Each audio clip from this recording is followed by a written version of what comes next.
Hey everybody, welcome back to another fabulous episode of the Over Sharon Show. Today we're running solo with each other, no guests.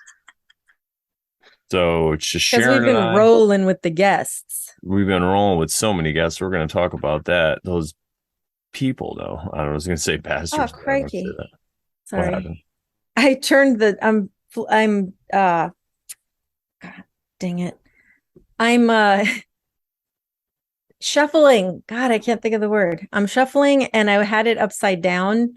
So one side was like facing up and the other one was facing down. Oh no. I was about Crikey. to crikey. There's a snake in the boat. It's a dangerous situation. Yeah, dude, it's funny because I've We've got a been croc on saying the line. crikey for a long time. I don't even know why. Steve Another one I Irwin. say recently is fiddlesticks. I don't even Oh, know where I got it, but like in the last like month or two, like to myself, I'll just be like, fiddlesticks, what did I just do? got to watch out for those fiddlesticks. I heard they are evil. I don't even know what fiddle. Oh, they're sticks for playing fiddles. Could it Oh, is be? it? I'm guessing. It's a like, you know, a violin and this is the stick. Oh, yeah, maybe. I have no idea. I'm just guessing. It's probably just a way to swear without swearing. Exactly. A euphemism, could it be? Yeah.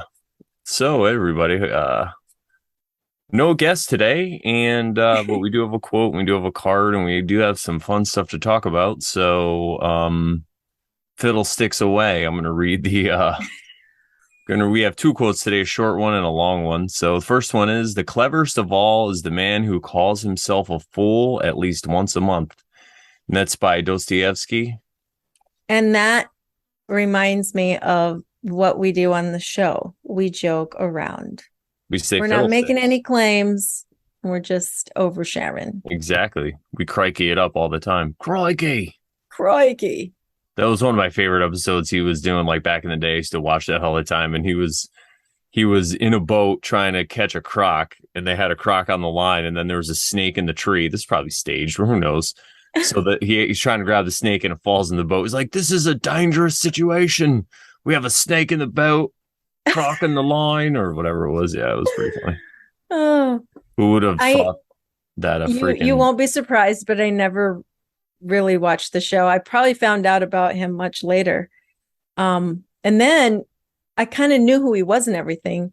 Um, but then when I found out he died, I was like, how does that how does that even happen?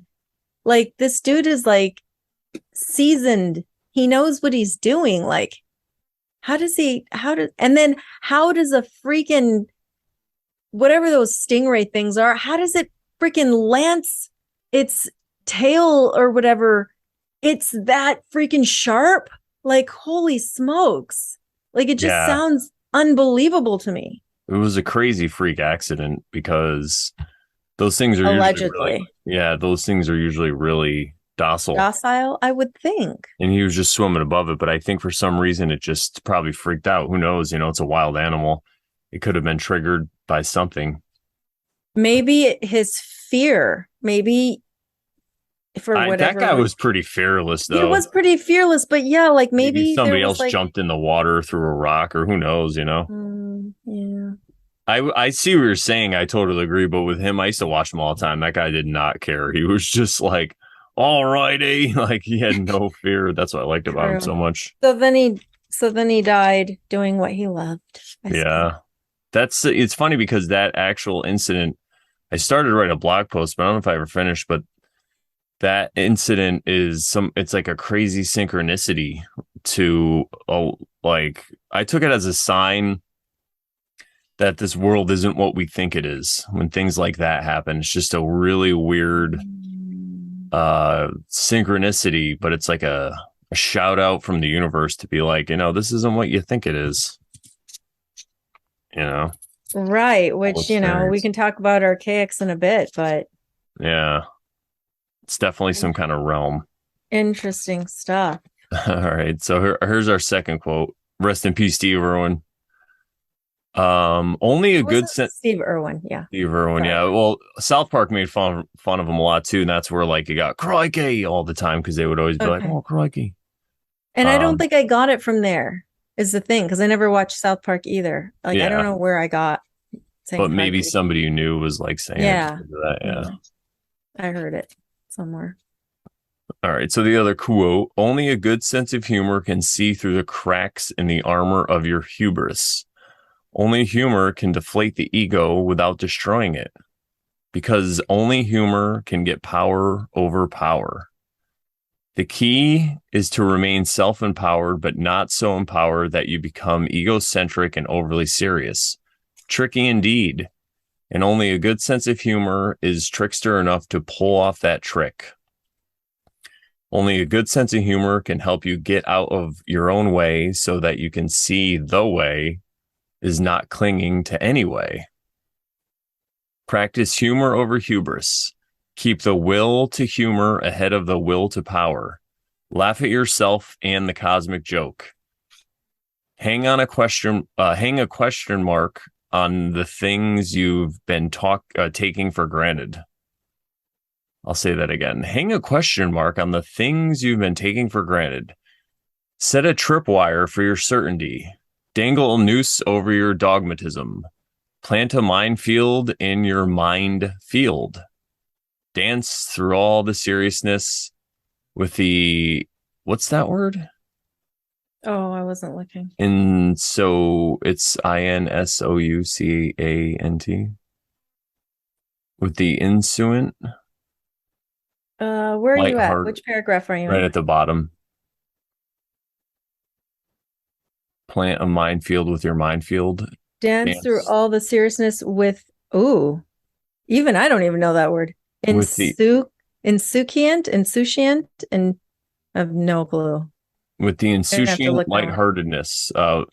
Dance through all the seriousness with insouciant lightheartedness. Do this again and again, and the secrets of the universe will not elude you. And that's by Gary Z. McGee. Sounds like a fake name to me, Gary Z. McGee. Fake. I almost called him Gary McZ. Isn't that hilarious? I'm Gary Z. McGee. This is my In cousin, Gary Jew Magoo. I almost thought this word wasn't real, but it's a real word. It means free from concern, worry, or anxiety. Carefree, nonchalant. Well, that's why we don't know. It's probably hidden. We don't want you to know that word. Does it say how It's it's pronounced? insouciant, Insouciant. and Dance. and in French it's insouciant. Insouciant. Dance through all the Insouciant. seriousness with an insouciant lightheartedness. Do this again and again, and the secrets of the universe will not elude you. Great quote, by the way. And that was sent to me by the lovely Sharon. Go ahead. Sorry. I was gonna say carefree lightheartedness. Sweet. Sounds like us. I am so annoyed by the neighbor's Amazon driver who is just parked out there playing the music very loud. How dare they? Got to deliver them packages. Hey, listen, this is what I realize every time I see an Amazon truck, you're like, is in my way or something? I'm like, well, I order stuff from Amazon, so I do too. guess what? Yeah, I know. It's part of the Prime price. It is what it is. The Prime is $12.99 a month, plus you have to deal with the trucks and the annoying music. It's raising in price, if you didn't know. Oh, I don't. I usually don't always have it, but I have it this month because they gave it to me for free. So. Oh, cool. Yeah, well, I gave in and did the 1 year some months ago. So I just paid the full year, which it ends up being a little cheaper. But because I have Amazon credit card, then it basically pays for itself because if I'm buying stuff, then it gives me reward points. Oh yeah, yep. So it just kind of ends up, balancing, canceling itself out a little bit. Yeah. Yeah, it's a good plan. But yeah. You got to use the tricks. I used to just share it with Dre before that. Yeah, my parents have it where I'm living now. So if I really need something, I just have them order and give them the money. But I was ordering a bunch of stuff and it's like, we'll give you a month for free. And I was like, you know what? I'll take the free month. Do it, man. because I had to order a bunch of stuff. I ordered a hard drive and all kinds of stuff for my other. I got a new computer for DJing. Anyway, Sweet. so what are we talking about today? I think that's So, and friendly banter. So anyway, what are we talking about today? well, we're going to be talking about, just kind of an update of what's been going on. I'm shuffling cards Oh because yeah, you got to pull a card still every day. She's I shuffling. oh, how funny. Had this little thing magnetically sticking to this thing because Nice. I have this Luna Soul tarot deck that I got a while ago that I never used. I was kind of saving it for, I don't know. It's kind of a cute little box and stuff. Boxing. That's cool. Anyway, I'm shuffling the cards right now, and I had never shuffled them, so they're freshly shuffled. And I have a selenite tower that B gave me. Nice. So I put it on the cards a bit, and then not that it matters. Um, I think my energy is good enough. So anyway, I've just shuffled and I'm about to pull a card. Ah, Ah, not the tower. No. I know. The Hanged Man. I got this Ooh. one the other day for my 12. own reading. Oh, that's an interesting representation. There's like the moon's behind him, maybe, or the sun. Like, dude, this like Amazon driver just won't leave. Like he's shuffling his boxes over there or something. Every day I'm shuffling. Yeah. It's the true price of. Oh, look at those trees. Pull that up again. I'm trying to find where it's not going to reflect so much. Yeah, I like the two. One's brown and one looks like it's a birch tree. That's really cool. And then there's like a wooden plank on the top and a Yeah. bee's nest, maybe, or something. Ooh. No, it's a little bat. Oh, yeah, it is. Down. Very batty. And bats aren't bats. They're like a good omen, aren't they? Or something like that. I forgot. Yeah, they could be. He's like, yeah. Unless you got them in your attic. Huh. Yeah, there's bats around here. I noticed the other night. Usually they don't fly too high, but the other night they're really high above the park. It was awesome. The Hanged Man card number 12. It says, it is the spear that both pierces you to this moment and propels you forward. It is amazing how we can look at things hundreds of times without really seeing them. We walk down the same street every day for months before noticing that beautiful tree. Or we know someone for years before registering that their eyes are actually green. I always assumed they were brown. When the Hanged One appears, it's a reminder to not just look at things, but to take the time to really see them. We can achieve this only by giving our attention to the thing we are hoping to see. This card can also be a reminder to look at things in a fresh way, to not just lean on our pre-existing opinions of what we think we know, what the people around us believe, or what we were raised to think. This can be a painful process of letting go and cutting out the parts of ourselves that are deeply ingrained. But this suffering can be a source of new sight and insight. Loss can often mean gain. Ooh. Yeah, I like the hangman because I always tell people it could represent a lot of people have this in common where when they wake up, and we talk about this in the show a lot, when you wake up to all this truth and you could see the world's crazy and it's inverted. And I say, well, the hangman is just him choosing to hang himself upside down so he can look at the world upside down since it's inverted and it can maybe make some sense of it. So it's just kind of about looking at things how they really are and From a different perspective. yeah. Yeah, I remember we talked about this at some point. I don't know if we pulled this card before, but I remember we talked about mirrors of a home. Like you said, an apartment you lived in was a certain way, and then you went to a friend's and theirs was the opposite. Yeah, the duplex, the other side of the house was set up the Yeah. same way, but just outlaid Yeah. in reverse. And it was like tripping me out. Yeah. Yeah.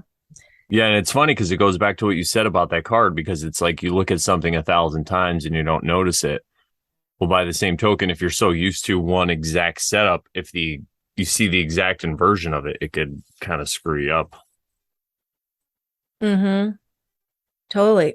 Getting dizzy. So, so yeah, I mean, today we were going to talk about just where we're at on some things and maybe some of the guests we've had and maybe um some of the guests we might have on Yeah. later. And also maybe a little bit of Archaix update stuff and maybe some Michael Tessarion stuff. Some Michael Viserion gravy. So yeah, I can't wait Yeah. for that. Yeah, so the guests we've have had on these past what five? I think we had five guests.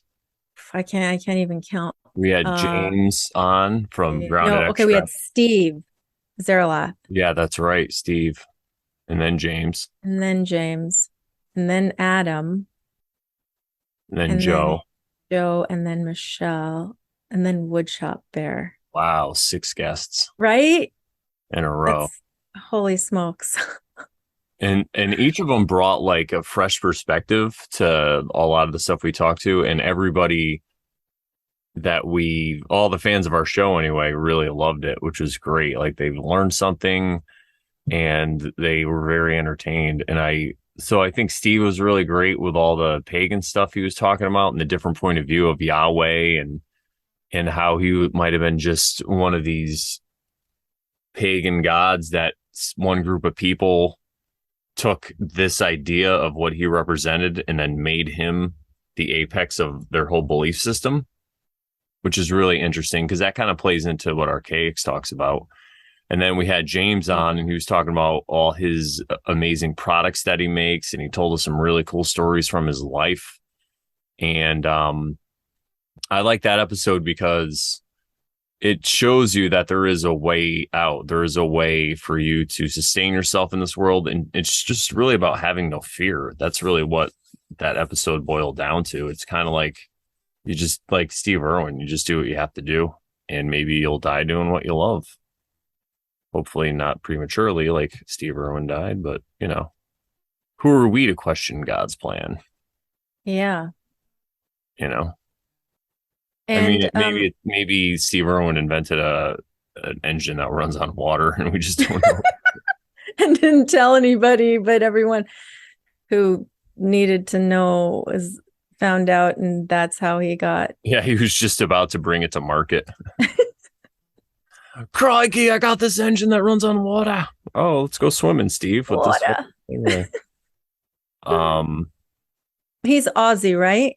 yeah, Okay. but it's possible too, though. Like I always had this thought that when you figure it out, you die. Like if that's possible, like if you figure out whatever this realm is about or whatever it is that you have to learn, that you Yeah. die. So Yeah. he was so close to nature and so in touch with nature. Maybe That he he just, figured it out. Yeah. yeah, maybe figured out whatever he had to figure out for the next go around or whatever the heck is going on, or maybe he Yeah. was a wanderer and we just didn't know because he had so much love. The dude was like, because like I said, I was obsessed with him and he was like, I'd seen him like cry about stuff, like, and it wasn't even like the bleeding heart stuff about animal stuff. It was just that like beauty, he was crying at like beauty. And, he also just didn't judge anybody. I mean, the guy was really a stand-up guy, like a really nice. He reminded me of Archaix in a certain way, like Hmm. that same kind of energy, happy about life, happy-go-lucky, stuff like that. Yeah. And who knows what his past was like. Totally. But yeah, so then well, did you want to say anything about any of those guests yet, Steve? Yeah, I was gonna say, when you were talking about Zerlath and the stuff he was talking about, um, the whole, I have two things. So the first thing I'll talk about is what you were talking about with the Yahweh God and everything like that. Um, it it's interesting because you said, yeah, it tied with what Archaix is saying, and we mentioned this in the show. But yeah, I kind of had another go around. I listened to that section of that podcast again that he did with Open Your Reality, I think it was that guy. And just the stuff that he talked about was like, I this time I took notes and I wrote it down because I was like, holy smokes. And he's talking about, you know, the tribe that took materials from Babylonian texts, or I should say Babylonian libraries. And these were from actually they were like Akkadian, Sumerian, and I'm gonna see if I can find my notes where I said that, but like it he had explained like where it all originated and how these people from this tribe took from all those old ancient texts, copy pasted basically word for word into something that we now call the Old Testament, Yeah. and wrote themselves into that when it wasn't even theirs. It wasn't even them in the story. These were Sumerian, Akkadian, Babylon, like all these ancient peoples, Hittites, Amorites. I mean, it was their history and they wrote themselves in and then said, oh, this is us. And now this is our God. And he's the best God and you have to follow him. So And it we are just the like, chosen people. yeah, We are his chosen people. Yeah. and we are the chosen. It's We are quite the only genius, ones. actually, if you think about it. Right? Like it's super genius. I mean, they took all these ideas that they realized that people resonate with, and because on some level, I'm sure a lot of that stuff happened, just not in the context we're given. So they just take this truth and they just put all this truth together and they sew it together with lies, right? Yes. And then people get all fired up when you're talking about the Bible, like, oh, the Bible. And it's like, do you even know who made the Bible, bro? Like, Dude, which reminds me, and I can't remember if I've said it here before, but I said it to myself when I watched this video. The first time I watched this video of Archaix doing this, I was like, okay, so a lot of people like do not trust this particular tribe for various reasons.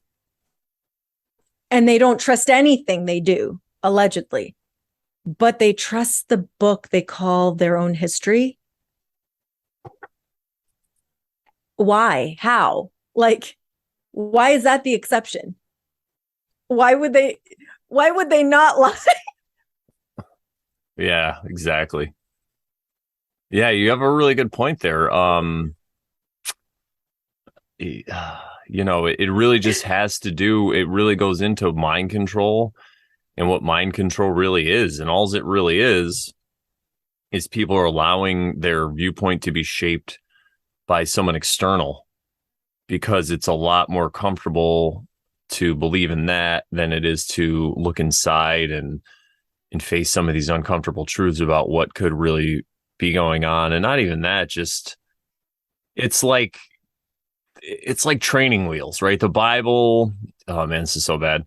So like the Bible and all these religions are kind of like a training wheel or like crutches or a walking stick or, some kind of tool that you use to get along. And the way that we look at it, we're kind of just going on our own. We're just walking with our own two legs in our own individual separate directions. Like I don't even totally agree with Sharon, and Sharon probably doesn't even totally agree with me. And this is something I was thinking about, so I'll share it now because this is the Oversharing show, where a lot of times we'll look at somebody's belief system and what they believe about something.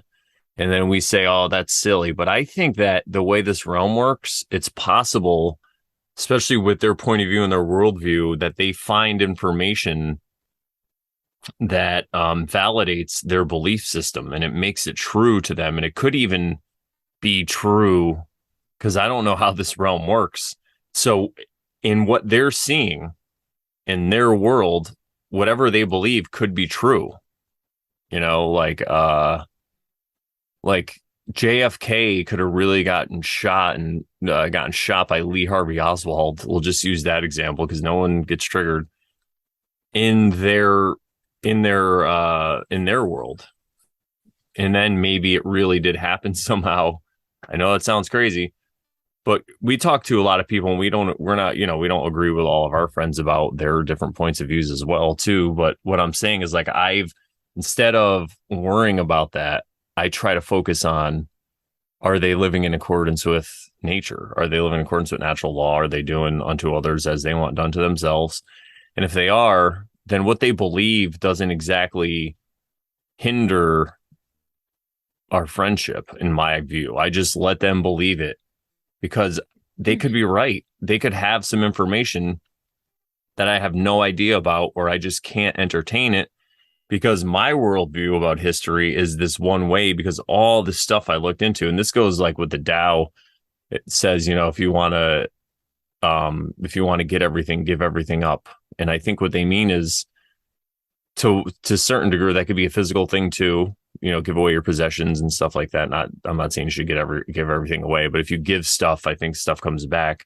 But also in the point of view of your worldview and the knowledge that you think that you have, or even that I think that I have, if I just let it go and say, well, maybe it's not true. Maybe, like a really good example is the Mean Mr. Mustache guy, right? I was thinking about this the other day. What a great movie it would be to make this movie of this group of people who figured out that everyone else in the world, well, not everybody, but there's like this big entity in the world and they were like trying to control everything. And so they did their absolute best and they educated all their people and they had this awesome society going on.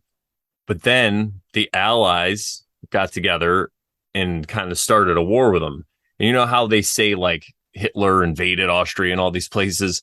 What if there wasn't even invasions? I don't know if any of this is true. This is just a thought example, everybody, so don't freak out. But what if it was just people seeing how the Germans lived and they wanted to live that way too? And so they'd be like, yeah, come here, dude, let's go. And they would go there and they'd send emissaries or people there and they would start living that way. And then the quote unquote controller system was like, oh no, we're not doing this. So then they faked this war against them and it turned into a real war. And then we're just fed all this crap. So maybe me and Mr. Mustache was this wonderful guy that we have no idea about. And all this stuff that they say about him is just lies. Like maybe even the videos of him aren't real. Maybe that's not even a real person, what he looked like. Maybe that's just an actor that was hired later to play a part. Who knows? And if that's possible, like that'd be a funny movie to do, right? You start with this, like I said, the civilization. You don't say who it is. You just have this guy. He's doing all his great things, everybody. And then it just starts to turn into World War II. And everyone's like, what the fuck? Like, what if that's really what happened? And then we could be judging people who like this Mean Mr. Mustache guy and be like, oh, couldn't they see he was just a tool of the World Bank and all this stuff? But we're just using our lens of what we read and what we heard. We weren't there. We don't know. So what if all of history is just like that? Like every person they paint as this evil person was actually like a good guy or whatever, quote unquote good guy, but they were just living, chilling, and then all of a sudden they just got too big. So they had to be taken out. And then this huge, massive propaganda thing was just spun against them. I mean, that could be the case. So just because it is a possibility in my mind, that's a possibility. I don't judge people then who will like all the writings of the Mean Mr. Mustache, like nothing about like exterminating people, but just stuff about how people should live and like debt is bad and pornos are bad and all this stuff, So I could agree with them and hang out with them because I don't know. That could be what really happened. Who freaking knows? And nobody even told me this. This is just something that came to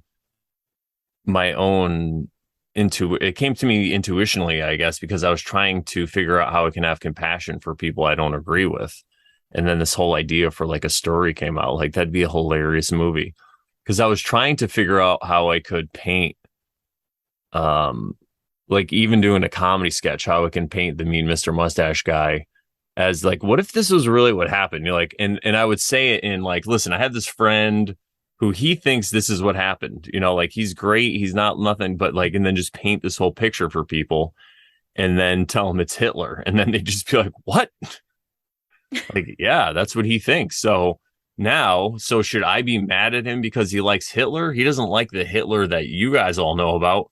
He likes this other person who we found out all this other information of who has nothing in common with what we're told. So is there any hate even involved there? Like people probably aren't ready for it. Maybe they are. I mean, our fans are, but if I try to talk about this in a funny way. But maybe it's just too soon. Like Genghis Khan, like was he really this terrible person who went around and slaughtered millions of people, or were all these people just sick of the way they were living and they saw these guys and they were just like either asking them for help or like, yeah, man, we want what you have.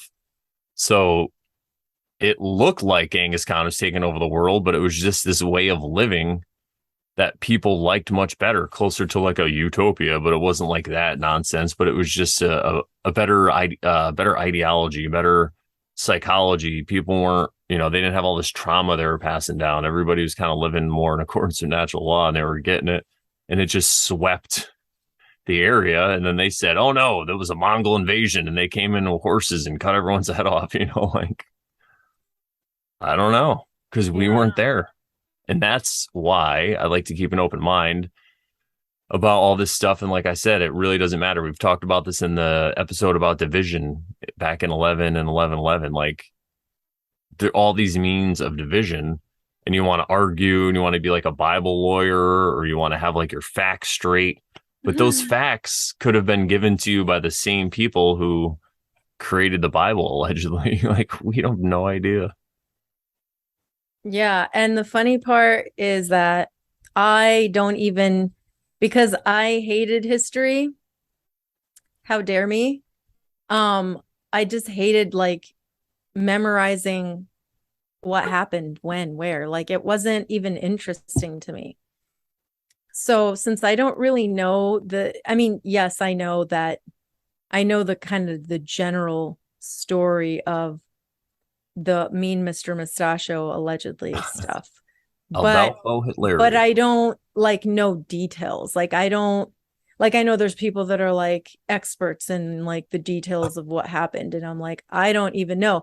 So I'm even in a better position because since I don't know the false narrative, Yeah. then I don't care. Like I don't care what it, it doesn't matter to me.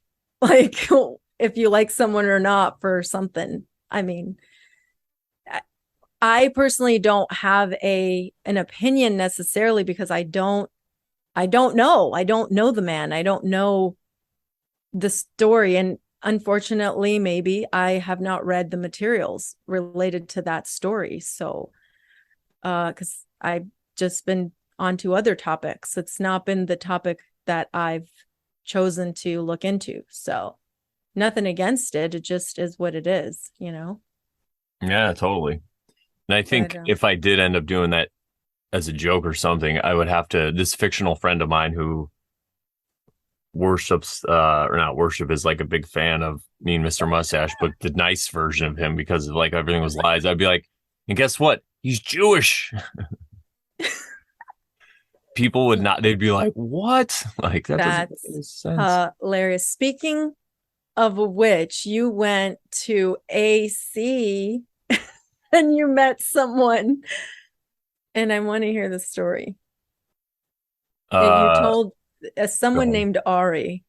oh, yeah. Oh, yeah. So, yeah, this ties into it. This is kind of what was making me thinking about it because I learned a lot of the stuff about the rollerblading incident, we'll call it, like, the thing that happened in World War II, and everybody hates the Nazis because of it. I found out Not Sue's. the truer story of how 6 million is kind of high. I found that out through people who are quote unquote Jewish, like authors that are Jewish that are interested in the truth. So I was like, I'm like, there's people out here. So if you say that 6 million's high, people are like, oh, you're anti-Semitic. And it's like, no, I heard all this information in a book written by a Jewish guy. So they're just interested in truth, right? They're not interested in victim consciousness or any of this stuff. They just want to get to the truth too. You know why?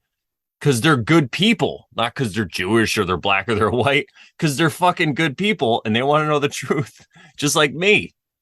So I met my friend. We went to, so three of us went down that are DJs to this convention in Atlantic City. We stayed overnight so we can go in the morning to, they have like a demo floor where all these different brands have a table. It's like a trade show, but this is nuts because like everybody has speakers and they're all playing music and it's just chaos. Oh, It's crazy and lights are everywhere. I had my sunglasses on most of the time because it's like dark in there, but they have lights and fog machines and all this. But it's like so you could go check out stuff and find. So we went down there to look at new equipment and stuff. And on the way out, we ran into this guy named Ari that we know. And I'll just say he's a DJ too. He's really good at that MC part. Like he's fearless. So he can like he's one of these people who can go up to anybody and just say anything. Like if you tell him to go up to that person and say this, he'll do it. He doesn't care. Like he just goes up to people. He doesn't get embarrassed. He has none of that. But in the past, I know the guy that trained me how to DJ used to work with him in the past, and he screwed him over. You know, the Ari screwed him over and all stuff. So he's known for screwing people over. And then both of us later in like 2010, so I met Dwayne, the one who taught me how to DJ in like 2008. And he would tell me, and I've always heard about Ari because he's like on the radio and stuff, or they would always like talk about the parties, or I would used to go to the club and I knew who he was. So Dwayne would talk about him and he's like, yeah, he's shady and all this stuff. And he's like, but he's not like a bad guy. He's just, you got to watch out.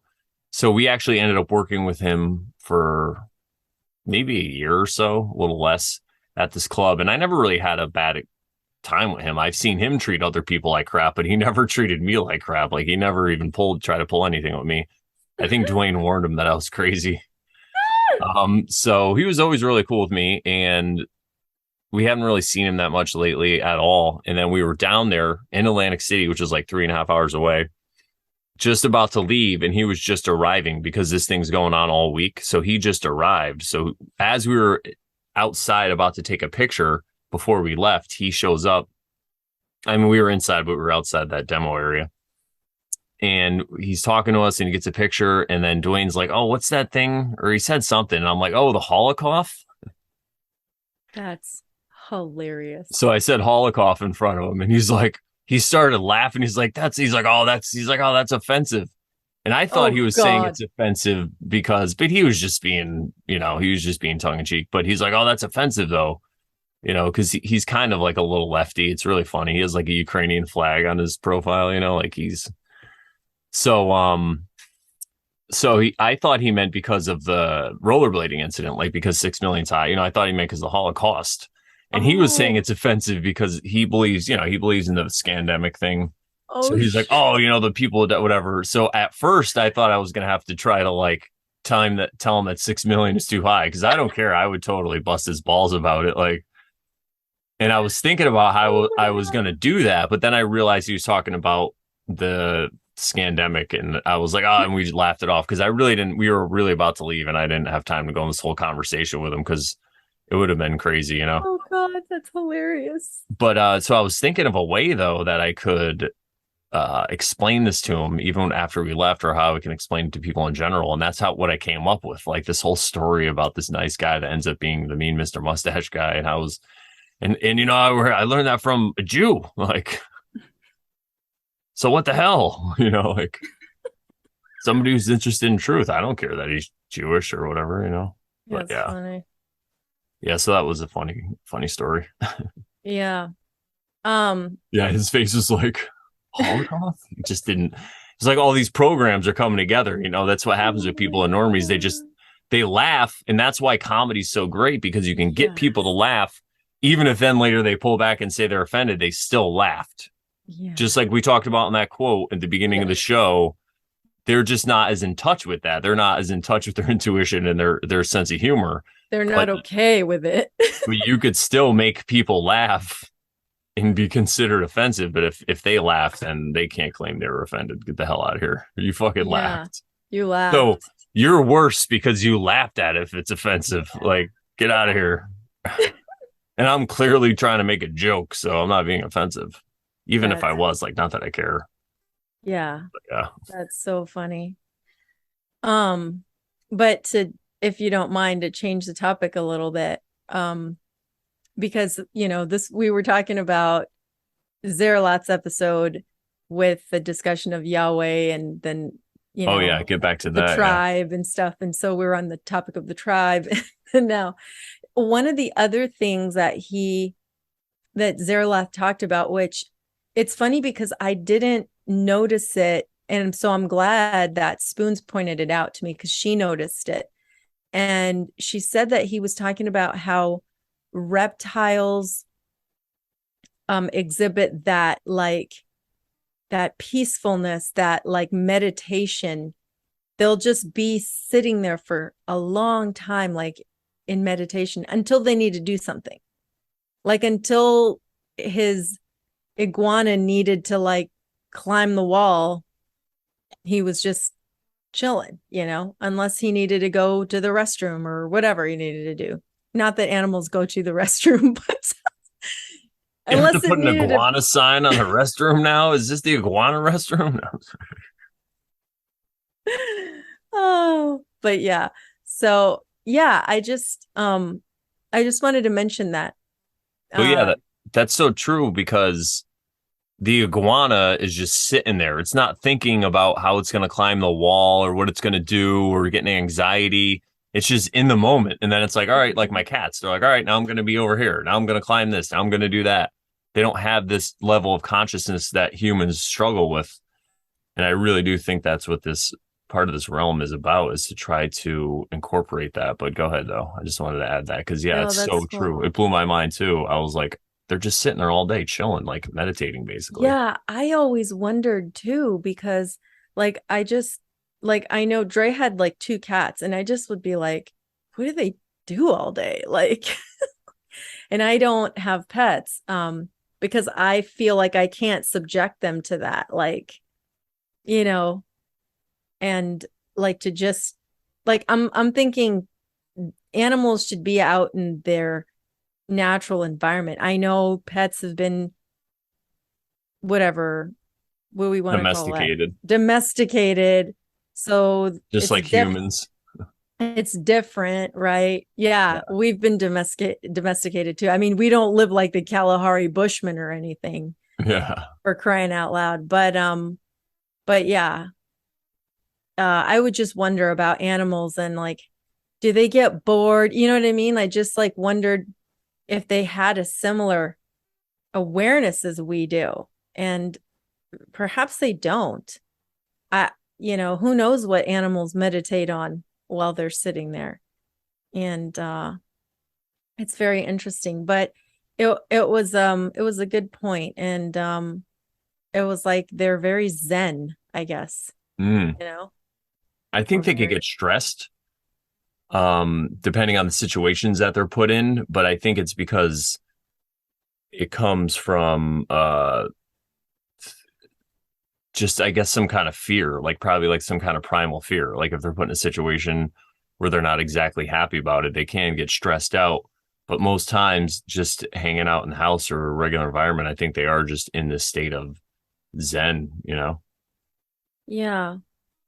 And like, I don't know what you just said about animals kind of, it makes me think of what the law of one says about like 2D versus 3D, like Levels of consciousness. right, like do are domesticated animals more like raising their consciousness, maybe? Could it be? I don't know. I think Uh, all animals in general, too, depending, even in the same species, some of them have like a higher consciousness than other animals do. You know, like some cats or dogs you meet. Sometimes you meet a dog and it's just like it's just happy to like eat and poop and just like be silly and some might say annoying and just bark and then some dogs, like I had this dog when I was a kid and that dog was like almost a person. Like it would right. hang out with you. It was very intuitive. It'd come over. it would like follow me around the whole neighborhood, to different stores that were a couple blocks away. It knew how to get in to Kmart. Like it knew that if it stood, because I would go, because we would just let the dog hang outside. So I'd be like, stay here. And then, I'd get to Kmart with my friends when I was like, I don't know, 10 or 11. And the dog knew that if it stood on the little thing, the door would open. So it would stand there, look up, walk in. You know what I mean? Like, Oh, wow. yeah, like these dogs. And when I talk to it, it usually will listen to what I said, like as far as commands. So I think that some animals are at a different, just like people, there's different consciousnesses and different things that affect it. Maybe all Right. these medical serums that they give them for rabies or whatever it is deteriorate that. Who knows? Just like in humans, allegedly.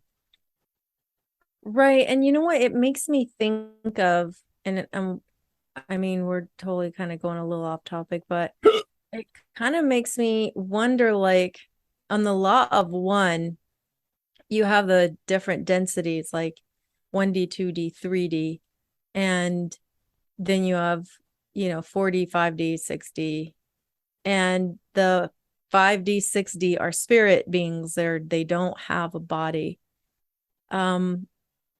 1D are like earth, air, water, fire, so the rocks and the rivers, basically. And uh plants and animals are 2D. So when law of one, and when Ra talks about us coming to this 3D realm, I'm wondering, did is 2D with us too? Is 1D with us as well? And will, like, 2D ever, are they also kind of on this path? Like, are the animals that you have, like, are they also on the path with you because they're 2D, but they're going to be 3D one day? Are the rocks and the plants and the trees that surround us, are they, uh, I suppose maybe just the rocks and the rivers or whatever, but like, are they also like experiencing 1D with you while you're experiencing 3D in this realm? And are they also at some point going to raise their consciousness to being an animal or a plant? You know what I mean? Like, I don't know. I just thought of that. I don't know. Cause I also kind of makes me conflicted about what Archaix talks about with this being an alleged simulation, which, I mean, I know that I know what he's saying, in the sense of like, that's what he's come to. That's the uh realization. I don't know. That's just the conclusion he's come to. But, you know, I kind of, like Adam was talking about in the show, in the show we had with him, like, there is an aspect of, like, we are, like, what the law of one and A Course in Miracles talks about. It's like, we are God experiencing itself. So in the sense of, is it a simulation in that regard? I suppose you could say, yeah, but not in the regard of like, this is a copy of another world that really truly exists. I don't feel like that's what it is either. Like, I can't, but all the really, really interesting, crazy stuff that happens here, like fish falls and like insertions of like certain peoples and animals and creatures and things that don't seem to make sense, that does sound very strange. And I'm not saying it, there's no explanation for it in the law of one, but it is something to think about. So anyway, I went all over the place. Well, I think that it really could be both, because it's like that saying when there's like, 10 men in a room, dark room, and they're all feeling an elephant, right? And they all give their different descriptions of it. I think that in that way, it could be all of that stuff. Maybe it is something that is just like a simulation, and to somebody who is feeling that part of it and has this detailed history of it, and that's the way it works. Maybe it works like what we would consider to be a simulation. Also, I think that is possible with all the different consciousnesses, because they said it is In the law of one, they say this is like going on forever and they just keep moving Mhm. up the scales. Mhm. So what that would mean to me also, though, I'd like to point this out, that the other higher density beings could be around us too, and we just Yeah, and we don't just don't see perceive them. them, don't Right. see them, or we just perceive them in a way not with our five senses. Maybe we perceive them intuitionally or Mhm. somehow, and we just that's how we're affected by them. Just like Right. we affect plants and animals and rocks, like if we throw a rock and all this stuff. So I think that we are working in this together. And that's why I feel with animals, so you have 2D consciousness. I don't think it's just like goes from, it doesn't just go from 2D to 3D. There's scales. So you have 2, Right. 2.2 to, so Like that's why, fractally, like Adam was talking about. exactly. And the law of one talks about it that way too, right? Where it's just like it's like within that there's even smaller, like, and then you go in that's even smaller. So it's just like infinitely uh fractal. Yeah, exactly. And that's why I like to accept it as a mystery because from my point of view, there really is no way to grasp it. I think Mm-mm. even if it's kind of like in the Bhagavad Gita when Arjuna asked Krishna if he could see his true form, and Arjuna becomes, I am become death, destroyer of worlds, and Arjuna is just like in complete awe, and he's like, "Can you go back to the other guy you were a minute ago?" Like, I can't freaking handle this right now, dude. Like, this is blowing my mind. So in that way, I think that there is the mystery that we, even if we did see it, we wouldn't be able to comprehend it. And you know how I know that? Because we are seeing it every day and we just can't comprehend it. So that's why I kind of just fall back to it's a mystery. And I try not to make claims because we've said this before, but this is something Joe just recently said in one of his contemplations of spirit. He's like, what if nobody knows what this realm really is? Like, even if the people at the top, maybe they don't even really know, maybe nobody knows because the only way to really know is to die, I guess. It And really is a mystery. yeah, so that is something that's helped me so much. I gained that from Michael Tessarion, and we could bring this part in really quick. Something I heard Michael Tessarion say recently, which is like a lot of people need a structure for their belief system. They need a start point and an end point of this reality, wherever it is, not just your life, because everybody has a starting point and ending point because we all are born and then die. But this whole creation, they need a starting point, they need an ending point, and they need a God that they could worship for all this stuff. And External to themselves, dare I external say. to themselves. And again, this isn't to say we are God or whatever, but I like it because he just says if you could just accept the mystery of it that we don't know, because those are kind of like handrails. To need to know something, you have to. It's like you want to. We've talked about this too, where it's really a thing of just wanting control. Because if you know where you started, you know how everything started, you know how it's all going to end, you could just sleep better at night because you don't have to worry about any of that stuff. It's all taken care of, and all I have to do is praise this God and tell him I love him, and everything will be fine. A lot of people do that. Their behavior, like, so if you did that and you lived in accordance with natural law and you weren't judging people and you were living the way you should be, kudos to you.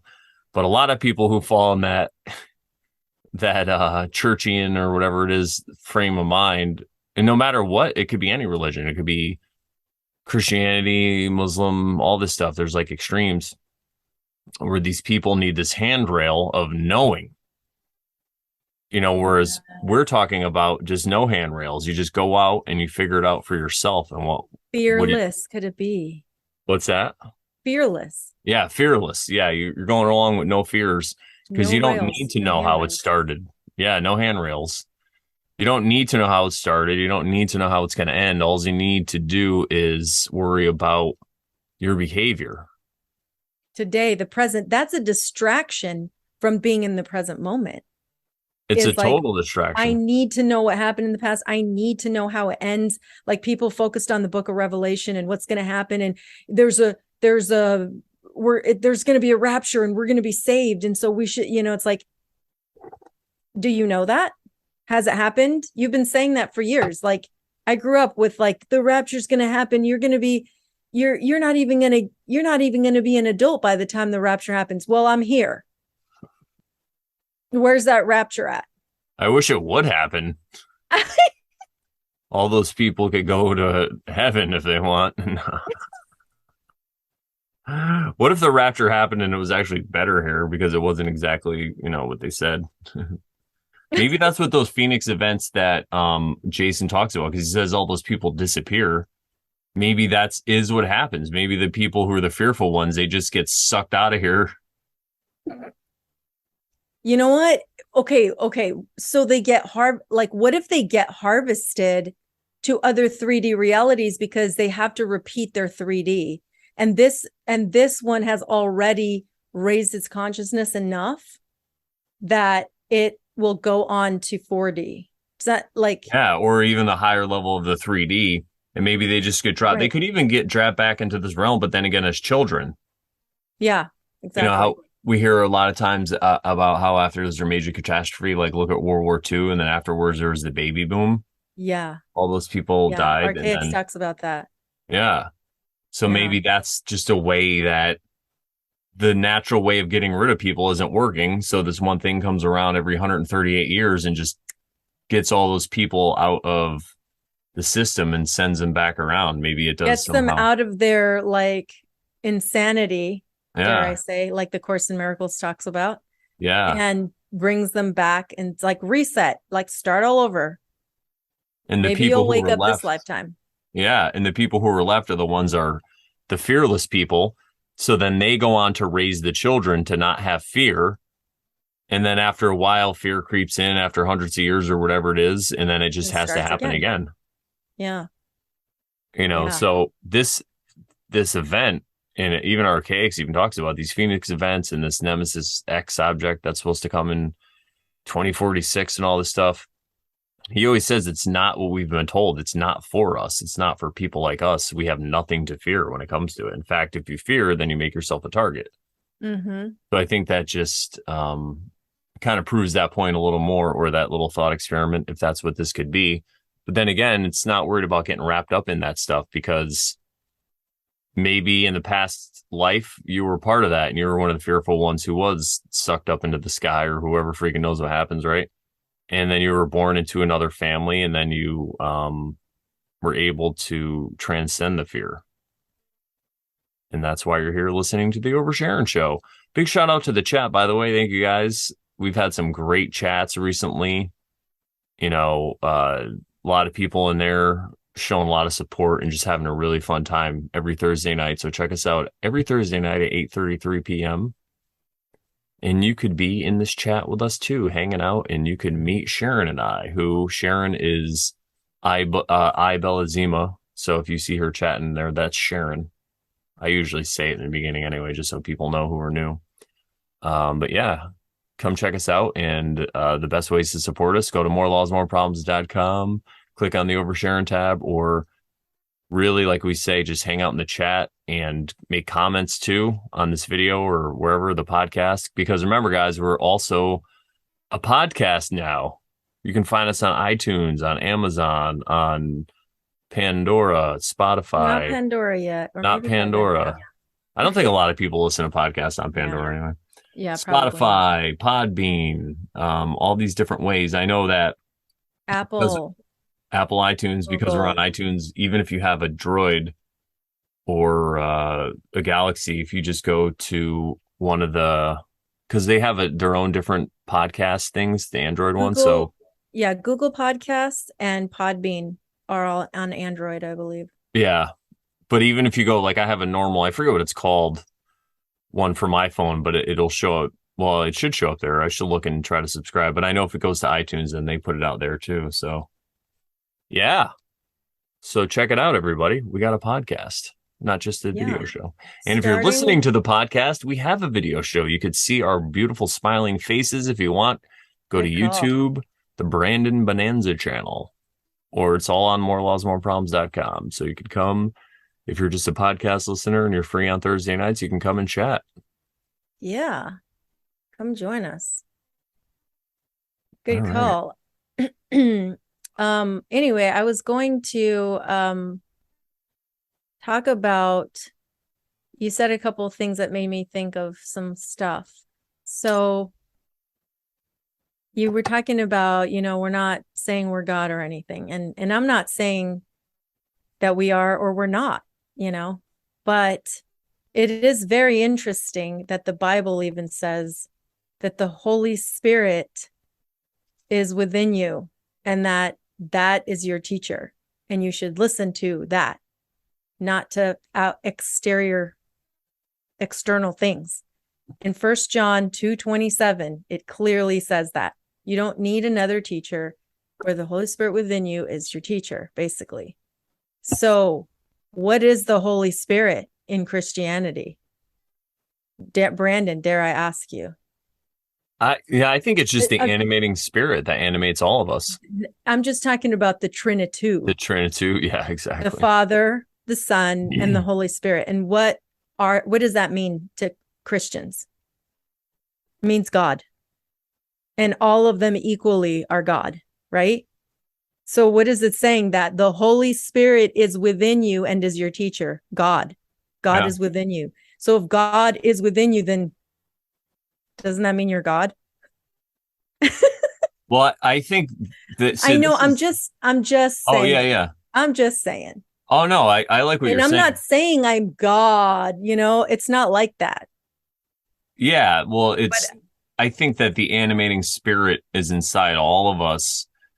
And like we say before, the best way I've heard it is just like you're an aspect, just like a character in a right. story is an aspect of the author at the same time. So we're not claiming to be God. As when we say we are God, we don't mean like we're the I'm creator. the That only God and I'm the creator. No. yeah, we didn't But create. I resonate with the we are God experiencing itself, Yeah, because it's like God breaking itself up into billions of tiny little pieces of itself to get to know itself. So like the channel that you follow on Instagram, you are another me. yeah, yeah, And that's how we can have compassion on each other, yeah. Definitely, that's huge. right? Yeah. But something else you said that made me think of something. Um, you said that Arjuna had asked Krishna to let him see him or something like that. This reminds me, I'm going off topic a little bit too, because I wasn't planning on saying this, but reminds me of Moses, when Moses asked Yahweh or whatever. Actually, his name, he said, I am. So basically, they lied to you when they said his name's Yahweh, because his name was not Yahweh. That's not even when he says in Exodus 3:14 or 3:16, or I forget which one it is. But basically, he says, what is it that I should tell the people to call you when they ask me what your name is? And he said, I am. Well, if somebody said, what's your name? And you said, I am, then what would you call them? I am. Hey, I am. But literally, when you say I am, you're talking about yourself. So it's like, it's right there in the Bible. It's already telling you, I am. And when you say I am, you're talking to yourself. When I say it, I'm talking to myself. When Moses was saying it, he would be talking to himself. But allegedly, they changed it to say he is. And that's the alleged translation, even though I did a study on this word years ago, not that long ago. And it doesn't exactly translate to he is. It's very weird, because it like uses the vav instead of it's weird. I can't remember if it was like the yod and the vav, and it was supposed to use a different one and it used the other one. And it's like, but if we're going to say he is, it would be this way, not that way. So it was weird. It's So anyway, chutzpah. the explanation doesn't make sense. Well, So, yeah, it's but chutzpah by the anyway, people that we were talking about who put the book together. the tribe that we don't trust for everything else, but allegedly we can trust that the thing they put together, the whatever, the library of books that got garbled and like books taken out and other stuff as well, like because oh, those weren't good enough. Um, who was the authority on that? So anyway, I was going to back to Krishna asking, or Arjuna asking Krishna to show himself or something. And then he was kind of like freaked out, right? This happens in the Bible too, where people get freaked out when they see real God, allegedly. Um, which honestly, it makes me think of something else. So I'm going to go off topic again. Like people were, I had this discussion with someone maybe a year ago or less, and I was talking about how like I'm not fearful, I'm not like worried about stuff, and I don't fear God. Like I have a like I feel like I have a connection with God and I don't need to fear any like him or anything, him or hit or her or whatever God is, right? The entity, the creator. Like I don't fear it, you know? Um, but of course you have that scripture in the Bible that's like fear God only, or fear of God is the beginning of wisdom or some. I just think that was misinterpreted, honestly. I think that really what they mean is loosely, it's more about fear if you don't live in accordance with nature. If you don't live in accordance with natural law or whatever, then you should fear. That's the only thing you should fear is Okay. that, right? So that would be a way you could say fear God because you're saying you're only going to fear if I don't like, so not trusting the plan is not fearing God. So if you fear God, then you're trusting the plan. You could say, I trust God's plan, and I'm going along with it. So I think that's really more what they were talking about when they're talking about fear God only. I don't think they're saying to have actual fear of God. It's just that if you're Like not maybe living, respect would be a better word. I don't know. yeah, well, it still works because it is like that's the way you should fear. I don't know. I don't like it because I don't fear. Sorry. Well, yeah, exactly, because you trust the plan, right? Trust the plan.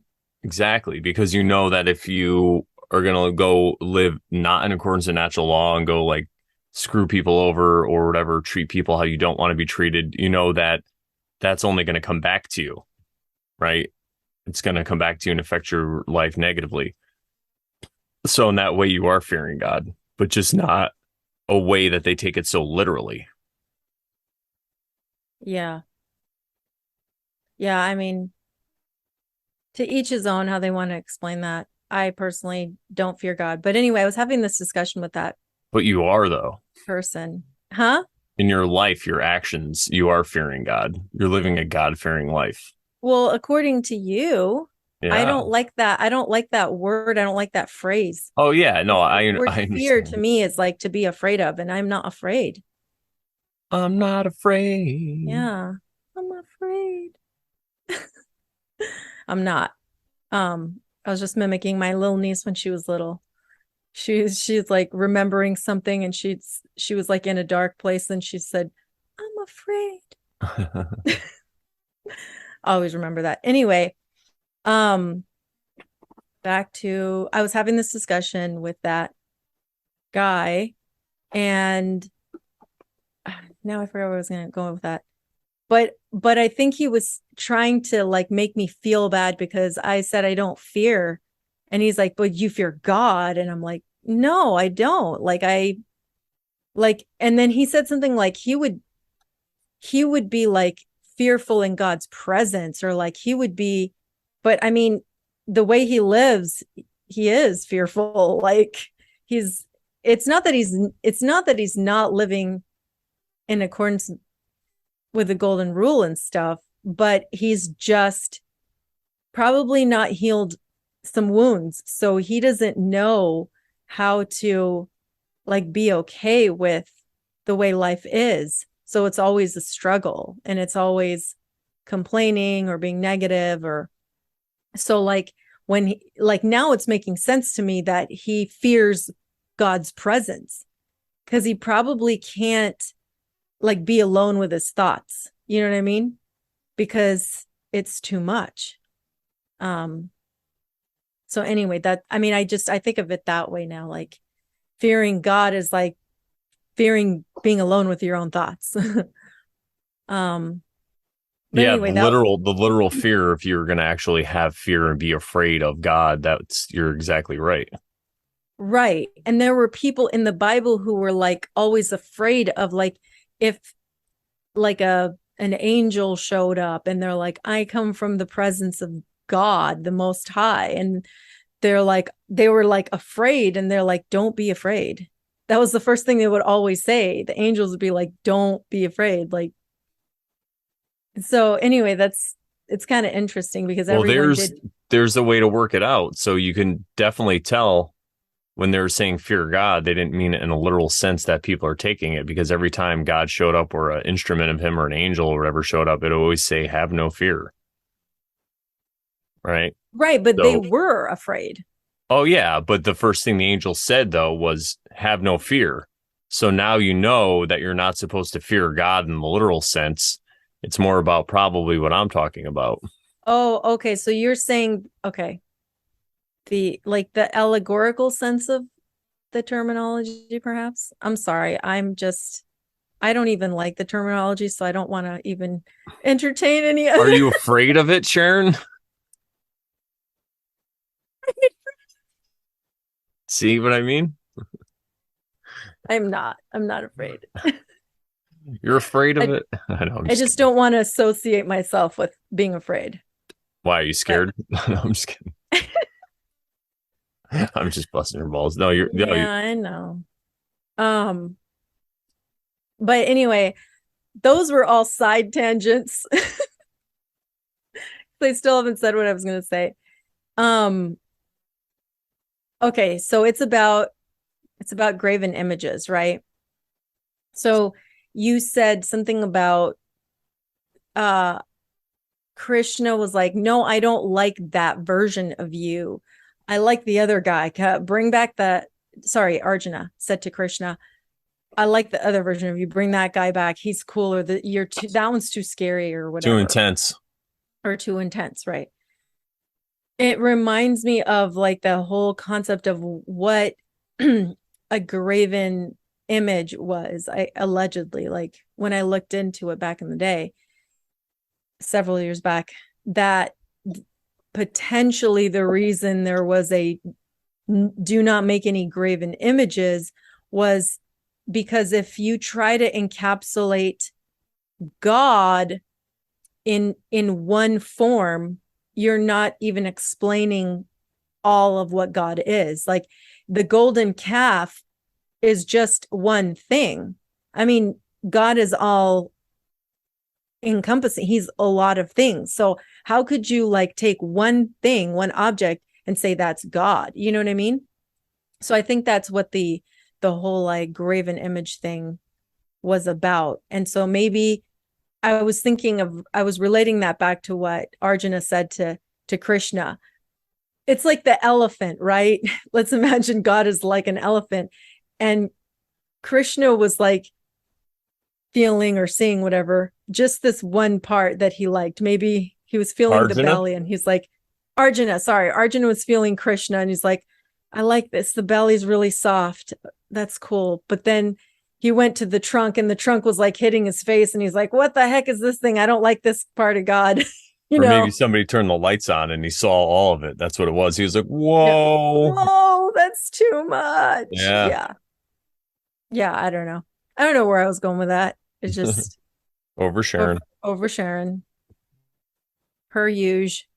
But yeah, that was that was all from Steve's episode. And you talked about James' episode that we had. That was a very a very popular episode because we had a lot of people from a lot of different like James has peeps too that he knows. So he brought his tribe and his crew to come listen. So um met some people through that group. We made friends with Austin from the Awesome Austin and the Mellow. So by Yeah, the but time go ahead. yeah, by the time this comes out, we would have already. done a show on their show. It'll be our first time where we're being interviewed, or on someone else's show. So that's exciting. Yeah. And if you haven't seen it, go check out the Mellow Dome on YouTube and go watch our episode. Yeah. I'm sure it's Uh going to be awesome. yeah. Awesome Austin. Awesome Austin is the actual YouTube channel, and Oh, Melodome yeah, that's is, right. yeah, Melodome I think is the website. Um so yeah, that's a cool stuff. And since we don't know what that's going to be about yet, and I think it's going to be live, we can't really tell you what that's about, so you'll just have I'm to go watch it. sure Sharon will put the link in under this video. If we're, I guess, yeah, because it'll already have. I don't know if we're going to swap cast it and post it here as well. I mean, maybe we could. Yeah, we definitely could. So, yeah, that was James, and James explained a lot of things on that episode. So if you haven't checked it out, really good summary of the products on his channel, on his website, and just a lot of cool topics that we covered. And then we had Adam, who talked to us about a lot of different things as well. We talked about his homestead and the animals. We talked about lawful legal stuff, and and what was I going to say about that? Do you have anything you wanted to say about that show? Well, we talked about a little bit before. We were talking about his different ideas and about how he was saying he doesn't think we live in a simulation as well. And I definitely agree with his interpretation. But again, I just like to keep it a mystery, like I just really don't know. And it doesn't mean, and that point of view is great because then I could still learn from all these different people and absorb their knowledge and then just put it into my worldview and see how it fits. And then I could spew it out to all the great overshareans, the oversharenites, and they could tell us what they think too. But no, that was a really good episode. I always, every time we talk to Adam, he's like the third member of the show. He's been our guest the most on this show. He's been on several times, and every We've time met in real life we met in in real life. Sedona. Yep. And every time that we talk to him, it's kind of like so many synchronicities, and a lot of us are looking at the same stuff, and he just brings like a different point of view. And it's cool because the fact that we don't really talk to him, I mean, on Telegram stuff, we'll talk to him, but not like every day, like Sharon and I talk. So his thought process a lot of times isn't affected by me and Sharon. So he'll come up with something a little different, but it still fits in. So then we bring it in, we talk about it, and we flush it out. And it's really interesting. Yeah. Another interesting thing that happened was we had talked to Grounded Extracts about PMAs because I was wondering how he ran his little store. And he gave us a little bit of, like, we dabbled a little bit with that discussion. And then when I talked to Adam, Adam had more to bring to the table about PMAs, which are actually, the better word to use is unincorporated association, I think is the better word. And I got that from the Crow episode that actually came out, I think it was right around the time or the same week that we were going to premiere Adam's show. So it was really interesting. We had already recorded it, and of course Crow had already recorded his because he's always ahead of the game.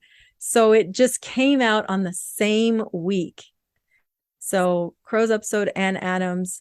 And so by the time it actually ran, I was able to put a link to Crow's episode where he's talking to a guy who knows about, and he teaches about unincorporated associations, because he prefers that to PMAs, because PMA can get you kind of like, the alleged authorities can, like, I don't know, what would you call that? Like, Get you into their jurisdiction somehow. yeah, Yeah. make you, or like paint you to be this really bad person, like when they use the word Cameron Kinnison, which I don't want to say. Yeah. Yeah.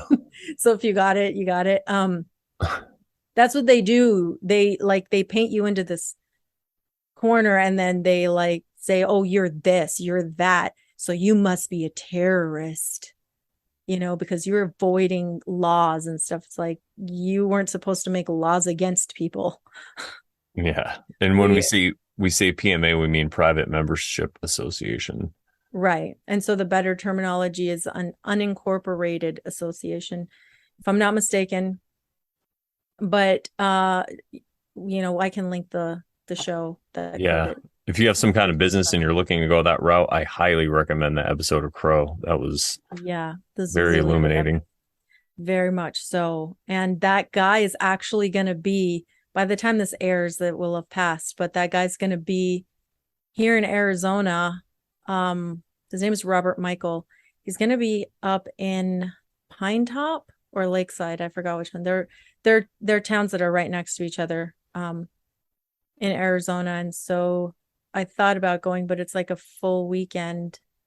And I I'm gonna be going to Bearfest a couple weekends after, so I'm kind of like, I don't know if I want to do too Yeah. much, but Plus, you're not really looking at starting anything like that anytime yeah, soon. I'm not right now. So like I don't really, it's not like I need that information at the moment. So you're right. Yeah. I just thought it'd be cool to like, I don't know, get out there, meet new people. But yeah, I'll be going to Bearfest, and by this time this airs, probably already back from there. So Ooh. um that's gonna be fun. And did you have a comment? All right. So then after that, we had Joe, our friend Joe, and he's from Germany. Well, he's not from Germany, he lives in Germany. And he gave us basically like a spiritual journey in a nutshell, which is hard because he has so much, and it's all on his contemplations of spirit. He talks about his childhood and a lot of things there, which we can link to in the description below. But I'll Yeah. let you. Oh, I was going to say what I really like about Joe is that he actually went out and did a lot of this stuff people talk about. Like he was into Luciferianism and he was like reading about Satanism just because he wanted to know what it was and learn all this stuff. He went through the whole truther thing. He went through a lot of the stuff with the occult, with manifesting different types of things in his own life. And he studied the tarot, he studied astrology and all this stuff. And then basically he just realized that a lot of it was just a trap to raising your consciousness. None of that stuff is really necessary. It's not that it's good or bad. It's just a different function of this realm. It's a tool that sometimes I guess you could use. But like he said, or not to put words in his mouth, but we've talked about this too, where people get attached. Every method is a trap.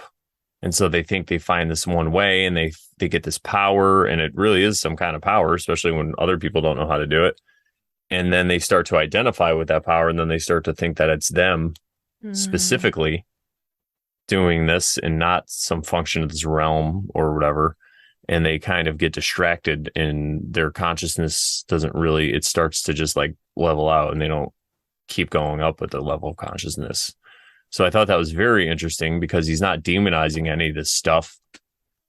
He's saying, go ahead, check it out, but just remember that in his view, and I tend to agree, that this realm is more about raising your consciousness and more like the law of one and A Course in Miracles, looking into that stuff, especially A Course in Miracles, when you start to realize that, nobody's really doing anything to you at all. There's no offenses. People are just insane or retarded or however you want to use it. And they're just doing their best. And it's up to you yeah. then to take out what they do to you. It's up to you to perceive it in a way to realize that all this stuff is just a teaching. No matter how annoying or whatever somebody is, they're there to teach you something about yourself and to overcome it internally and not let it bother you. So I really like that. Yeah, it makes me think of like it's all the way you intend, like your intentions are like super important, and how you treat people, right? But then when someone goes and turns around and treats you a certain way, it's all in your reaction to that or your response, right? So, you know, you can treat someone in the best way, and yet they can totally yell at you and be like, you don't really mean that, you're just being this, that, and the other. I've experienced that, right? um but then it's how you reply. It's how you respond to them too, because if you realize they're just reacting from their own hurt and their own pain, from whatever wound they have that they've never healed, and you just let them be, and you don't take it personal, you don't take it personally, um and you don't yell back at them because they yelled at you or whatever. um yeah, it's your intention, and it's also your reaction and your response to how other people treat you as well. Exactly. So but yeah, after we had Joe on, we had Michelle on, and we're actually recording before we've even released that one. So I haven't reviewed it, but I just remember that it was just a really nice time. I wish I had reviewed it because I haven't. I Well, don't I don't remember details of what we talked about. I remember that Michelle was basically saying the same stuff. It's funny because she was kind of saying the same thing Joe was saying, but just in a different way. And that's what I like about it, because we get all these different perspectives and they get it all. But like Michelle didn't have to go through and like master the occult and all this stuff. She came to it on her own, in her own way, in her own understanding with her own life. And she was able to put it in a message that maybe somebody else can hear a different way. And it's just, it validates also what Joe said. But it really is, like we were saying, it's about you and how you take things and how you deal with what comes at you internally. And you could turn it around and look at the positive in it, and you don't have to freak out, because a lot of people, whenever something happens, they just wait to be offended, and then they just like freak out about it, and because they feel justified, because they were like, well, this person transgressed against me, so guess what, I could just freak out and blame everything on them. And she's more about, no, it's more about looking inside. It's not about pointing the finger, because when you're pointing a finger, there's three pointing back at you. It's one of those things. Yeah. And all the stuff that she does in her practice is great too. Like, I mean, you got a Reiki session from her. Yeah. Yeah. So I went to look at the notes that I had, and we didn't have like a ton of notes for her because we just kind of flowed. But we asked her about her spiritual journey, and we talked about specifically about how animals release stress, like a deer will go and shake. And that was so interesting because we had, yeah, shake, shake, shake, ba-da-dum, ba-dum, bump. Shake, shake, shake. Finish it, B. Shake your booty. Ba-da-da, ba-da-da-da-da. Just kidding. Shake your booty. Exactly. Um, so what's funny about that is we talked about it with her, and there were like, I felt like there were so many syncs because like we were talking to her about that, and then we talked with Woodshop Bear the following week, and we talked about that too. It just all like came together. So but yeah, she does a lot of really amazing things in her business, in her line of business, Reiki being one of those things. um and some other things that she does too. And after the show that we recorded, I was like, I want a session with her, like I want to do a Reiki with her. So I did, and it brought on, I think we talked about this recently. I think I did. I talked about it with Woodshop.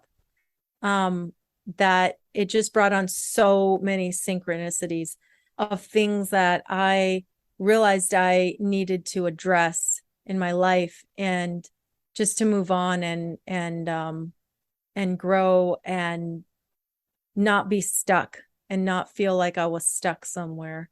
So I mean, from like seeing a red-tailed hawk. And funny, some days later I saw it again, only it just flew and then landed behind a tree. And like it was far enough away that I couldn't, and it was behind the fence and I couldn't like go see and look for it, but uh I saw it fly over and then land. And that was really cool. So, but just a lot of synchronicities there. Uh Unbelievable for me. Like it was the most amazing Reiki session I've ever had. I've only had two, but that was a really awesome Reiki session. That's pretty sweet. Yeah. Yeah, it was a really good So, episode. Another fun episode. yeah. And then we had Woodshop Bear. And that was brought on because Brandon had watched Owen reading a letter from Woodshop Bear, and he was like, let's get him on the show. Because he was talking about narcissism, a topic that we covered in a previous episode, which I can link below if anybody wants to check it out. Because we have, I have a history of just knowing what it feels like to be in a relationship like that, in a kind of abusive. It's not necessarily physical abuse. It's just like it's more like emotional and mental. And it's not to speak ill of the person, but it's their own wounded spirit, their own wounded self that they haven't been able to heal. And this particular man, my last boyfriend, who's passed away since, he didn't know what else to do. That was how he chose to live his life. And all he knew was that guard that he had up, the wall that he created as a little child, and he couldn't let it go. So, and while I was going through it, I didn't realize what it was, right? It was only by the time I decided that I was going to end things with him that I realized, it's called narcissistic abuse. I mean, call it whatever. It's just emotional abuse. And I started watching a lot of videos about it, and then I was able to comprehend what actually was going on. And it helped me as much as, you know, there's a lot of abusive behavior going on, but in the end, it did help me comprehend them, and then eventually I could have compassion over them. You know what I mean? Over people who are in that sort of state. So um, I don't I don't hold any grudges or hatred or anything like that toward him. It's just been very interesting because I can look back at him, and I can just love him for who he was, because there were a lot of good things too, a lot of things that he helped me with. And um so, we helped each other. He was here to teach me that lesson.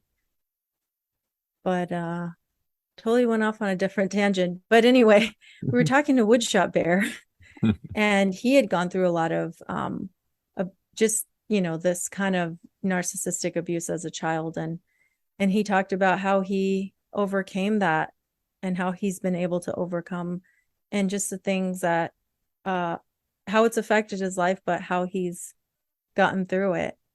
So Yeah, and the adrenaline addiction was a big one as well, thank because I you. see that all around me. And I mean, I still probably can be coming off of that now that I think about it. There's certain things that I guess, because I'm okay when it comes to chaos.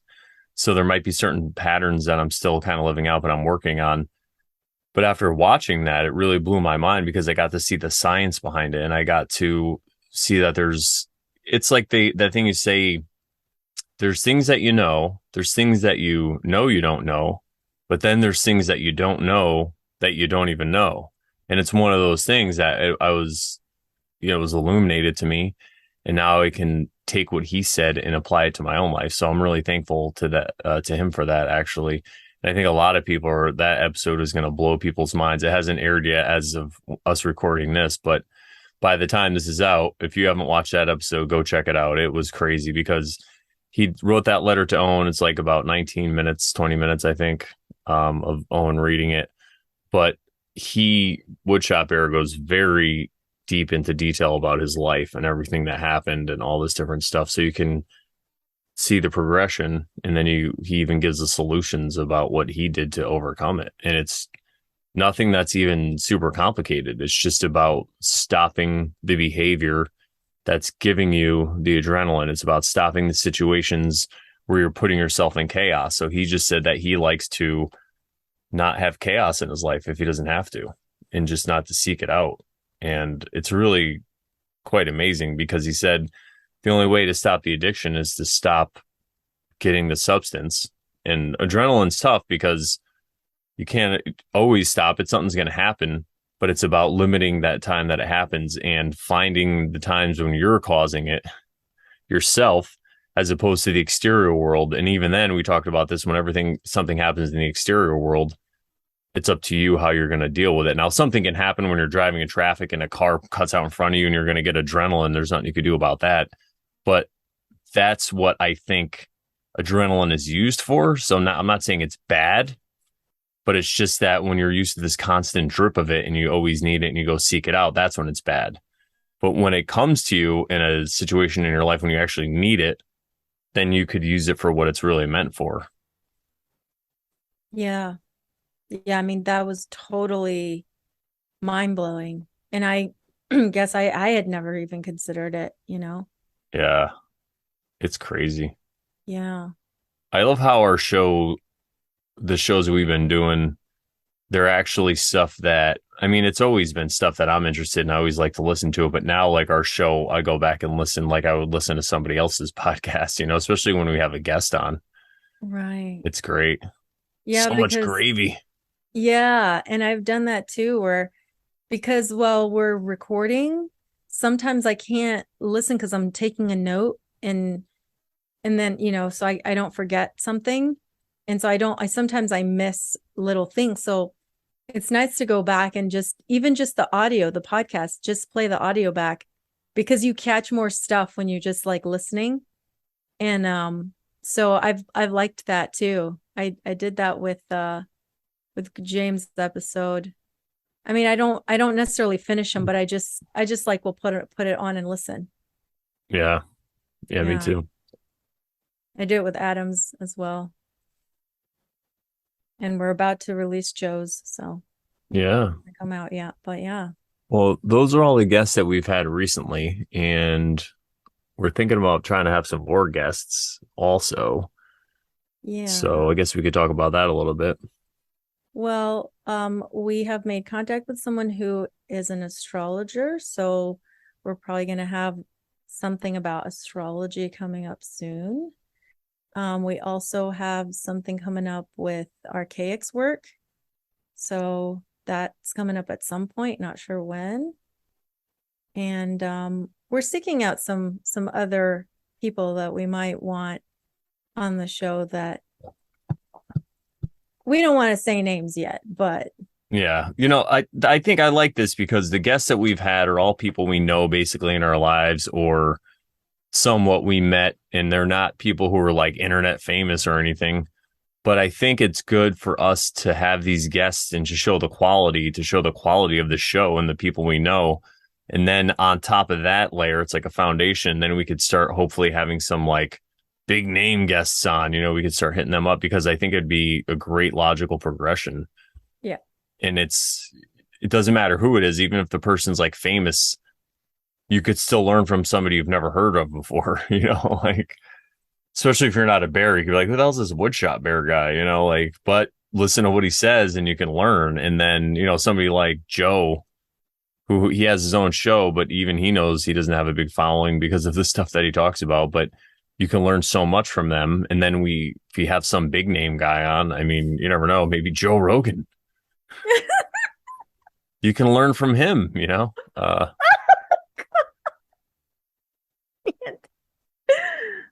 But yeah, no, I Yes. mean, all these big internet names. I mean, maybe one day we can even have the great big bear himself on, Owen Benjamin. You never know.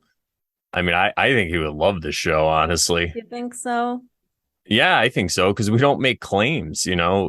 listens to a lot of people he doesn't agree with, even people who like he was Make talking. claims, even people who make claims. Yeah, yeah, yeah. People who totally make claims he listens to, and sometimes the people like one guy he was listening to, he just liked the way he broke down how politics and stuff work. But he's like, but this guy believes we went to the moon. But he goes, I don't care. Right. So Could you believe? exactly. If you believe they put a man on the man on the moon. They put a man on the moon. What about that? What's that one song that is it no gosh darn it, what Elton John sings? Rocket Man. Yes. Rocket Man, burning up your fuse up there alone, or whatever he says. I Yeah, don't it's even know funny what he's because saying. everybody thinks he's probably talking about like maybe he is even talking about a man up in space, but there's so much like allegory in what he's saying. Rocket Man, why are you up there burning out your fuse all alone all by yourself? But don't you want to hang out here with everyone else and work out your shit? Elton Could John, it I'm talking to be? you. Elton John's probably talking to himself. Could it be? It could. That's cool. Yeah. So But yeah. So, yeah, so we have some really exciting things coming to the Over Sharon show. We're really excited about it. We have a feeling that we might blow up, but it doesn't really matter. We do this every week. And blowing up to us is just finding more people who are like-minded and who are into our message. So we don't even care if we yeah. become internet famous or not. We've said Yeah. this before. This isn't why we're doing it. We're doing it because I think there's a lot of people out there who resonate with what we're saying because it makes, like I said, we don't make claims. It makes total sense what we're saying. We break things down in such a manner. So a lot of people who were out there formerly thought maybe they were the only ones who thought this way, or they thought they're alone in their belief system, because of this. They're starting to hear a different, fresh perspective. And, again, we're not motivated to make money or to get a big audience or whatever. We're just being true to ourselves. And we have this little niche going on. And I think it's really starting to catch on. And the more people that hear about it that are into this stuff, I think it's going to work out really well for us. And it could open the door for different guests or who knows, maybe more episodes or something like, Yeah. who knows? I like that we're just like simply attracting the people that vibe with us, shall I say. Um And, I think the reason too, because like we're so silly. We start off with a quote and a stuff, and we talk about. So people who are like in this hate mode, they probably just or don't agree with it, they probably just shut it off, because we're not like sitting there making claims and offending people right off the bat. Although we get to some things where we have to pull out the allegedly hat, and we got to put it on. But I think that our way of delivering this is just it just synchronistically worked out to be pretty genius because it doesn't really attract trolls or anything. Who knows? Maybe in the exactly. future, I I don't mean, know. don't even bring them up. Oh, trust me, I'm the biggest troll of them all, so I'm not worried at all. You'll It's troll like, them back. well, not in a trolling sense, but like I don't really take things personally, and this has always happened to me when I was hanging out with comedians, and everyone would be like fucking around with each other, and sometimes we'd be like picking on each other. Nothing that anybody said really bothered me because like, when I was in the Marines, I kind of have like, I mean, I'm skinnier now, but I kind of had like man boobs. And so they would call me Smitty because my last name is Smith. And then they started calling me Titty. So like, You're the original teddy bear. yeah, exactly. Oh no. So like if and then I grew up with like glasses and I was like a dork. So like I could learn to overcome all that stuff when I was younger, and I learned what it was really about and why people lash out and all this stuff. So now that doesn't bother me. And like I always tell people, if you want to start like fucking around and like making fun of each other. I'm like, that's cool, but I might say something that's really going to offend you. And then I'll just fucking totally forget about it. Like whatever you said, I won't. So that's why I'm not really worried about any of that stuff. Plus, we don't, I think the vibration that we're at, it's like in the law of one when they talk about whenever you want a negative entity to go away, you just show love and light. And that's really what we're Mhm. doing on this show. I love it. It's more people, the stuff we talk about, people just don't, that aren't into it. A lot of them just don't want to do this work. So they just stay away from it. Because what are we going to do? We're just going to tell them to do, you just need to do more inner work. And they're going to be like, you know, No. Yeah. Good call. yeah, whatever. Whatever happens, happens. So I'm not worried about it. Yeah. It's all good. Well, we didn't get to this topic, and you can close with it if you'd like, but we wanted to talk about the last thing that Archaix told recently was his story, which is Oh, something that yeah. he had never really explained in full detail. And I haven't had a chance to listen myself. So please do. Well, this is really synchronistic because I was listening to Owen and he said, he's like, yeah, I've heard about that Archaix guy. He's like, I know you guys keep sending that to me. And I was like, what? And he's like, I don't know if you guys know this, but he's a convicted sex offender. And that kind of like threw me back because I didn't know all this stuff about his history. And I was like, oh shit. And I was like, but not that it bothered my view of him because I have opinions and of myself. I have my own opinions on him and I've listened to him and him tell a story a bunch. But that same day, I think later that night, he did a live stream and then he just explained it because I guess he was getting comments about that. People were like being negative. And so basically his whole story was he was adopted when he was 5. Him and I think his sister were adopted because their mother was a drug addict and had all these issues. And they were adopted by this lady who was a church, high up in this Baptist church. She was like an administrator. So they would go to church like 4 times a week. They would always have to read. They go to the library and their mom would always make them get 2 books each week. One, and it was cool though. He said, this is cool. One was like for them to read. So it'd be fun. And then the other one was something they'd have to like read and report on. And, but he said, by the time he got older, by the time he was 15, he just got sick of it because none of his friends wanted to come to his house because his mom was super churchy and crazy. And he didn't want to keep going to church and go in this environment. Not that he didn't believe in God and church and the Baptist stuff, but he just didn't like the way it was being forced upon him and stuff. So he ran away from home and he was homeless for a while and just he got in with the wrong crowd and he met this guy. I think his name was Joey.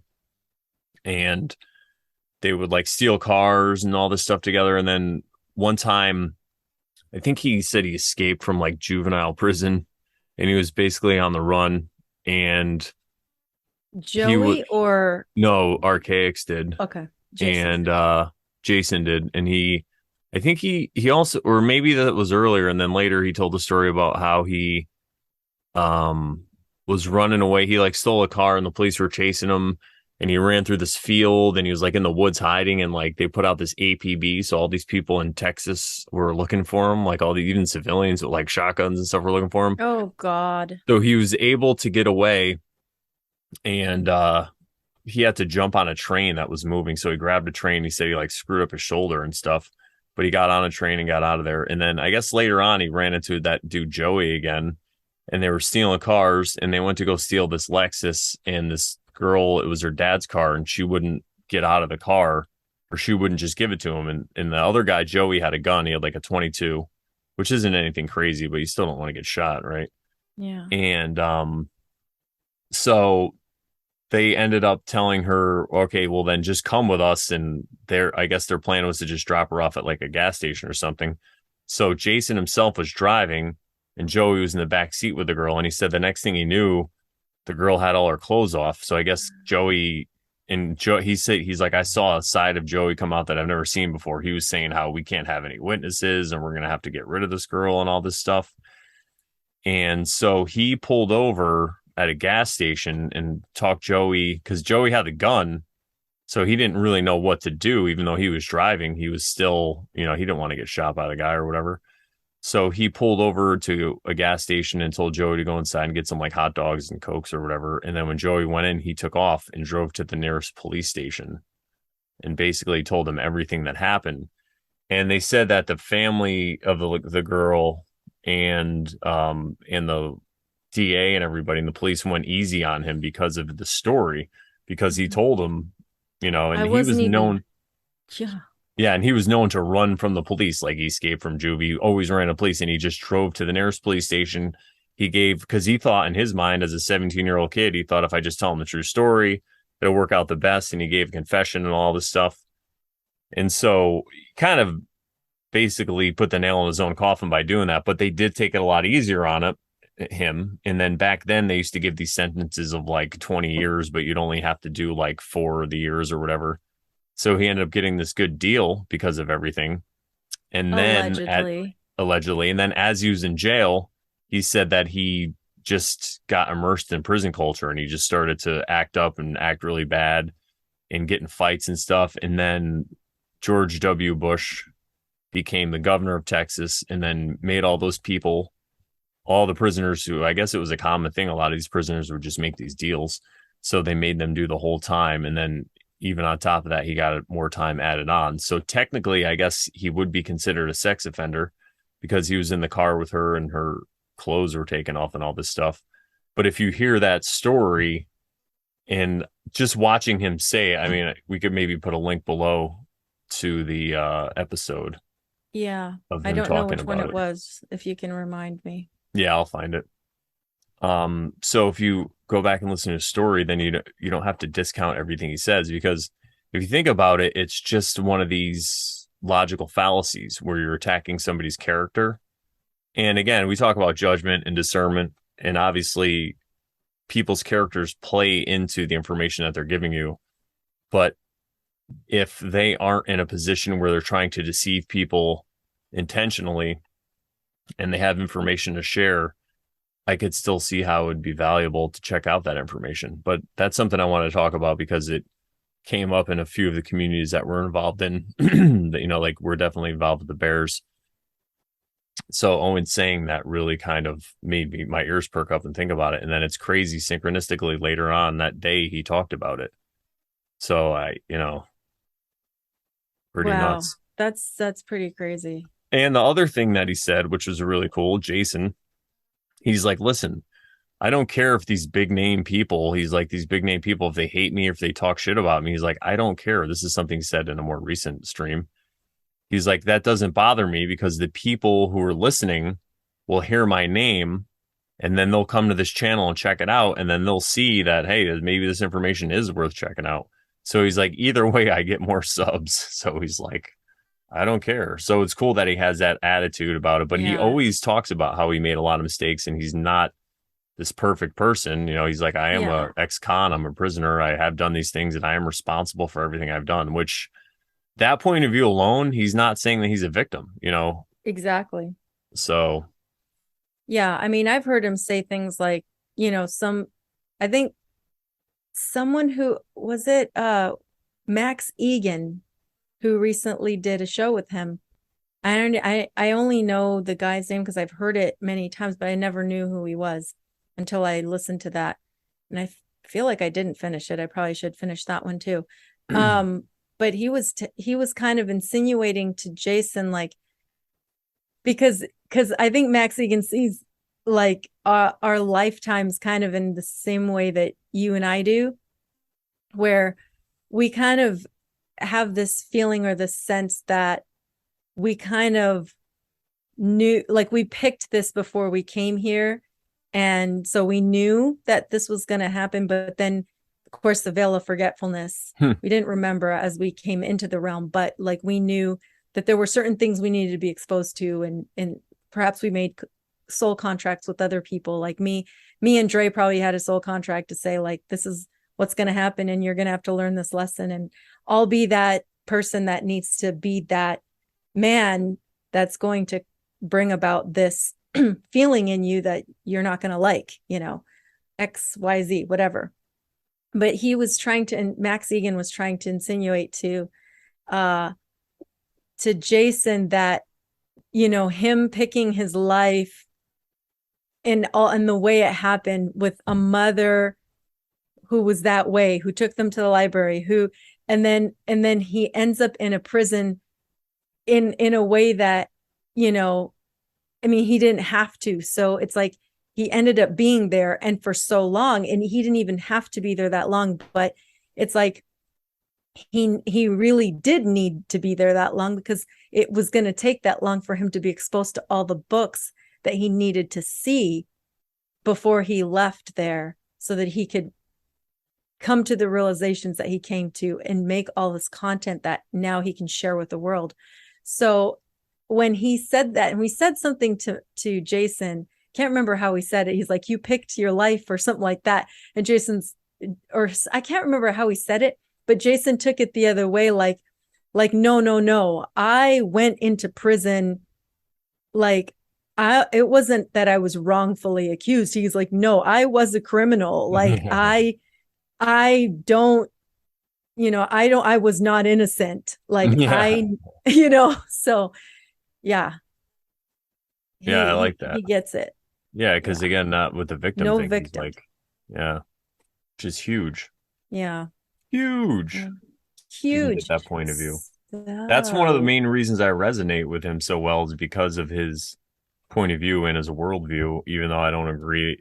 Maybe it's not some kind of simulation, but again, that doesn't matter. It's more about the way he acts and the way he treats people and the way that he carries himself in the world. That's what I agree with, like yeah. now, not when he was a criminal, obviously. Yeah, yeah.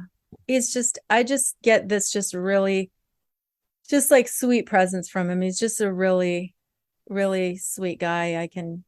I just get that feeling from him. Totally. He's always like checking the chat. Like if he's live, he's like, okay, hold on. It's been a while since I've been ranting. Let me check the chat, make sure that my sound's still okay. Yeah. He's so cute. I love it. Yeah, it's funny. But we've been going almost, we're at the top of the second hour Yeah. almost. I think we could wrap it up unless there's something else you want to talk about. I think that was it. I think Yeah. What's that? We know one thing we could end on is that I think it was Michael Tessarian it's was talking three about it. 11:33. Just had to Ooh, say that. 6:11 here. Michael Tessarian was talking about a quote that I think it was Henry David Thoreau said, and he kind of misquoted it a little bit, but it's totally understandable because I think Michael Tessarian said if the stars only came out once a year, then like every house would be empty, everybody would be out looking. But I think the full quote was if the stars only came out every 1,000 years or something, um Yeah. But it's still enough, yeah. right? It's like And it's so true. Think about the stars that come out every night that most people just ignore. If they were only visible once a year or once every 1,000 years or whatever, it would be a people will look spectacle. people will look up and marvel, you know. They'd be like, It'd be a "Whoa." party. Like everybody would be outside. Yeah, exactly. So, I think that Like the 4th of July. like the 4th of July. So I think you could, so anyone who's listening to this, you can use that as a reminder to go look up at the stars, hang out outside at night, just lay on the ground and look up at the wonder of it all and absorb all that great energy that's coming on allegedly. I thought you were gonna say gravy. Gravy from the stars, man. Could be. I don't know. Yeah. I think Who there's knows? definitely aspects up there of things. I mean, I look at it and I just see shapes. Like I'll see three different stars and they make a triangle, and then I'll see how there's another triangle coming off of that. It looks like an hourglass with like a triangle and then a triangle upside down. Mm-hmm. And it's yeah, it's just it's gravy. It's a good way to be in the present moment. Yeah, it Good is meditation. indeed. All right. Well, thank you, chat, so much for hanging out again. You guys are the absolute best. Thank you guys. And make sure you come here every Thursday night at 8:33 p.m. Check out our website to support us, morelawsmoreproblems.com. Click on the Oversharing tab, and there's several ways to support us monetarily. Or if you'd really like to support us, just come to the chat every Thursday or leave a comment under this wherever you see it. If you're a podcast listener, give us a 5-star review and tell everybody how awesome our show is, because that's how it gets out that way too. And I think that's it. So what do we say to the good people, Sharon? That if you're not oversharing, Then you're totally not caring. That's right. So overshare and share on Sharonites. Yeah. See you later.